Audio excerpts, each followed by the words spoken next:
It is one of the most precious metals in the world. People throughout the centuries have chased after it. A glittering commodity so rare that some will go to almost any lengths to get it. They're using secret agents around the world to acquire it. But who sets its price? It's being manipulated by the powers that be in America. And what are their secret methods to control its value? They allegedly tricked their customers. Some people lost hundreds of thousands of dollars. But it's like a beach ball you hold under the water. When you finally let it go, it's going to explode. There are those who believe in the existence of a book. A book that contains the most highly guarded secrets of the United States of America. A book whose very existence is known to only a select few. But if such a book exists, what would it contain? Secret deals? Secret rip-offs? Secret conspiracies? Does there really exist America's Book of Secrets?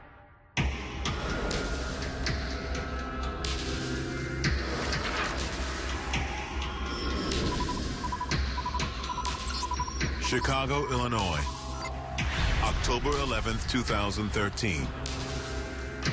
An anonymous trader places a 2 million ounce gold sell order. The transaction is so massive, it drives the price of gold down $25 and shuts down the commodity exchange for 10 seconds. According to reports, this was not the only suspicious sale, since President Obama had a closed-door meeting with the big banks on August 19, 2013. It led many to ask the question, could someone be lowering the price of gold on purpose?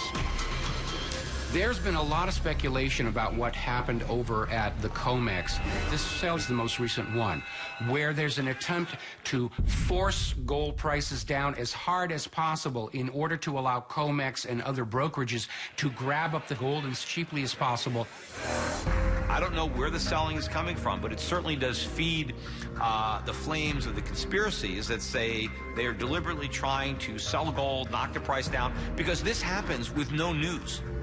The Plunge Protection Team, the President's Working Group on Financial Markets, it's headed by the Secretary of the Treasury, the head of the Securities and Exchange Commission, and the chairman of the Federal Reserve. And they get together and meet secretly to manipulate the price of gold and the markets and try and keep confidence in the currency. The issue is not whether there is a manipulation of gold prices per se. The commodities markets and many other markets today are potentially manipulated by very wealthy players who, because of their size and wealth and often inside information, can get into a particular commodity and drive the price up and then unload it, get out, and then impose huge costs on everybody else who followed them in. There's absolutely an effort on the part of the United States government and others to manipulate the price of gold. And we did it through gold sales. So the proof is there. They've been trying to keep the prices of commodities down while they inflate the currency. And they have been successful in suppressing gold prices. If you look at inflation via the dollar and the euro, gold should conservatively be at $2,500 an ounce. That's why investors know there's manipulation of the metals markets. But it's like a beach ball you hold under the water in the pool. When you finally let it go, it's going to explode. August 15th, 1971. The conclusion of the most significant monetary agreement in the history of the world. President Nixon signs an executive order that ends America's use of the gold standard and creates the system of paper currency that is still used today. For the first time in the history of the country, the United States dollar was no longer directly linked to gold. Under the gold standard, the government was constrained in its monetary policy by the amount of gold it had.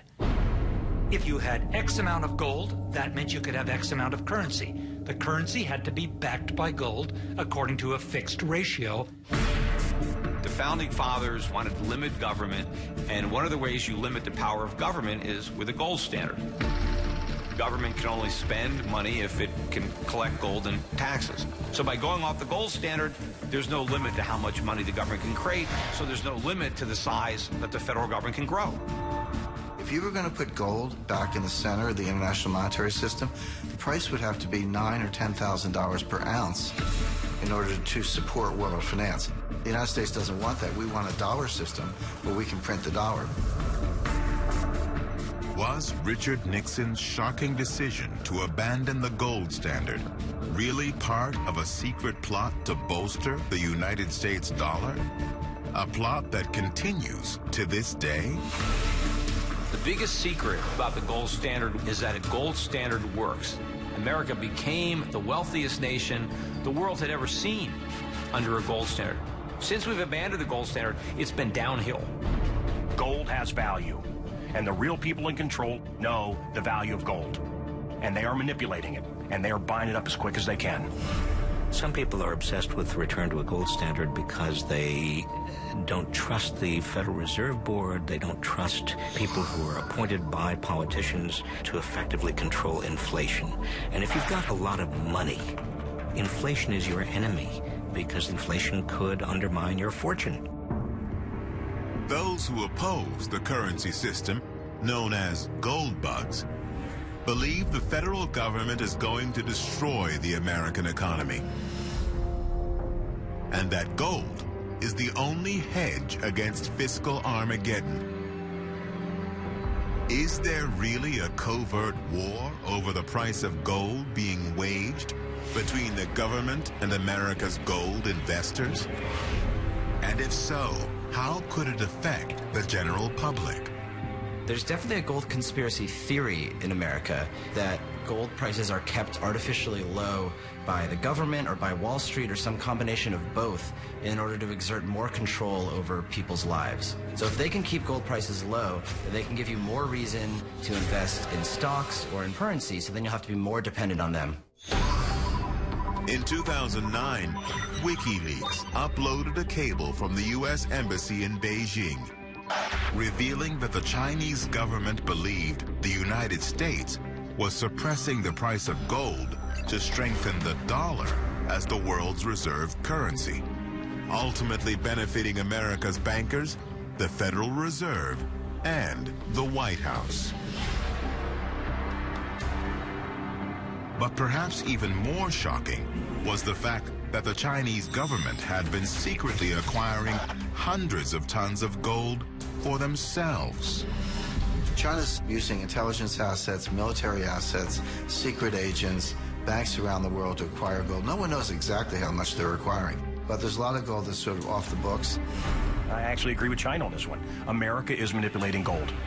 And who's doing it? The people in power. The educated folks that know that gold has intrinsic value. And they're getting us to bet on all this other stuff while they collect the metals. The items that have real value. And that's what this is about.